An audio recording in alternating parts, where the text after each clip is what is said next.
بسم اللہ الرحمن الرحیم ایاک نعبد و ایاک نستعین۔ شہباز شریف نے کہا ہے کہ 2018 میں بننے والی نااہل حکومت نے دہشت گردی کے خلاف جنگ میں حاصل ہونے والے ثمرات کو ضائع کیا، اور جو حکومت اس کے بعد آئی اس نے 3 سال میں بوٹ پالش اور نااہلی کے تمام ریکارڈز توڑ دیے۔ چھوٹے سے میاں صاحب سے کوئی یہ پوچھے کہ جناب جب سے آپ پرائم منسٹر بنے ہیں آپ نے اسٹیبلشمنٹ کی نوکری اور قصیدے پڑھنے کے سوا اگر کوئی اور کام کیا ہے؟ جس حکومت کو آپ نااہل کہہ رہے ہیں اس کے دور میں دہشت گردی ختم ہوئی، ملک میں زر مبادلہ کے ذخائر بڑھے اور دہشت گردی کا خاتمہ ہوا۔ عمران خان صاحب کا دور ہر لحاظ سے خوشحالی کا دور تھا، جس کا آپ جیسی عجیب و غریب حکومت سے کوئی موازنہ نہیں کیا جا سکتا۔ خواجہ آصف نے پھر ایک عجیب و غریب ٹویٹ کیا ہے جس میں اس کا کہنا ہے کہ پی ٹی آئی نے سلامتی کمیٹی کے اجلاس میں شرکت نہ کر کے وطن دشمنی کی ہے۔ عمران خان اول اور آخر ان کی ترجیح ہے۔ پی ٹی آئی اپنے مفادات کی سیاست کر رہی ہے، اس سے بڑھ کر وطن دشمنی کیا ہو سکتی ہے؟ یعنی کہ خواجہ آصف نے ایک اجلاس میں شرکت نہ کرنے پہ ہمیں وطن دشمن بنا دیا ہے۔ موصوف اتنا عرض کرنا ہے کہ سب سے بڑی وطن دشمنی مینڈیٹ کی چوری ہے۔ دستور کی تمہید میں لکھا ہے کہ مملکت اپنے اختیارات و اقتدار کو جمہور کے منتخب کردہ نمائندوں کے ذریعے استعمال کرے گی۔ کوشچن از کہ کیا آپ سیالکوٹ سے منتخب کردہ ہیں؟ سب سے بڑی وطن دشمنی عوام کی رائے کی چوری ہے، ڈاکہ ہے مینڈیٹ کا جو آپ نے کیا ہے۔ آپ نے کی ہے یہ چوری۔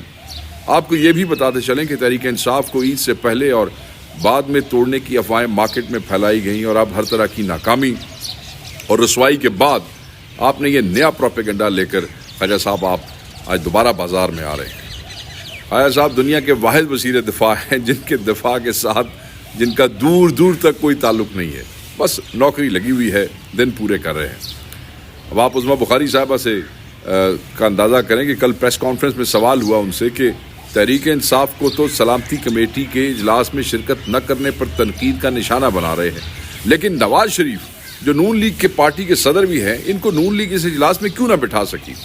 وہ خاتون کہتی ہیں، اور ان کا جواب یہ تھا کہ وہ اجلاس میں شریک نہیں ہو سکے مگر اجلاس کا اعلامیہ میاں نواز شریف کی اجازت سے جاری ہوگا۔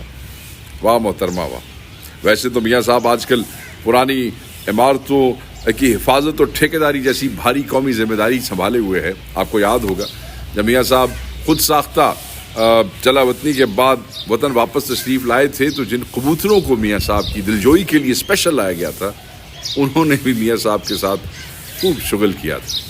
یہاں کبوتر مذاق اڑاتے ہیں، یہ تو پھر ماشاءاللہ سے پارٹی کے سینئر عہدیدار ہیں، یعنی کہ دل بہلانے کو غالب یہ خیال اچھا ہے۔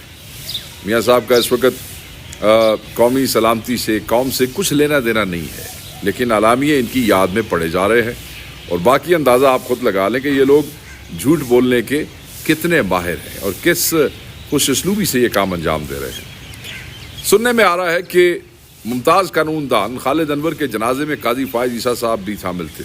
بتایا جا رہا ہے کہ جنازے کے بعد قاضی دھوپ میں اس امید میں کھڑا رہا کہ لوگ مجھ سے ملیں گے۔ فقط 2 آدمیوں نے قاضی سے ہاتھ ملایا، اور وہ ہاتھ ملانے کے بعد سائے میں دوسرے وکلا کے ساتھ کھڑے ہو گئے اور قاضی اکیلا ہی کھڑا رہا۔ خالد انور کے داماد جسٹس منیب اختر نے بھی قاضی کو منہ نہ لگایا۔ قاضی صاحب منہ لگانے والی چیز ہی نہیں ہے۔ اس شخص نے پاکستان میں جس طرح عدل و انصاف کا قتل کیا ہے اس کی کوئی تاریخ نہیں ملتی ہے۔ قاضی فائز عیسیٰ کے دور میں آئین توڑا گیا، سیاسی جماعتوں پہ حملے کیے گئے، ہر طرح کے ظلم و ستم کو کندھا دیا۔ اب قاضی وہی کاٹ رہا ہے جو اس نے بویا تھا۔ یہ تو ہونا تھا۔ حکومت کی جانب سے شہریوں سے 1 لیٹر پیٹرول پر 107 روپے 12 پیسے اور ہائی اسپیڈ ڈیزل پر 104 روپے ٹیکس جو ہے ڈیوٹیز اور مارجنز کی وصولی کا انکشاف ہوا ہے۔ یہ ڈان میں آج خبر تھی۔ پیکا ایکٹ اور دیگر طریقوں سے عوام اور صحافی حضرات کو دھمکانے کے باوجود شہباز حکومت اپنے کالے کرتوت چھپانے میں ناکام رہی ہے۔ عوام کے نام پر قرض لے کر اپنی عیاشیوں اور پروٹوکولز پہ لگا کر یہ لوگ پھر عوام کی جیب پر ڈاکہ ڈالے ہوئے ہیں۔ Thank you.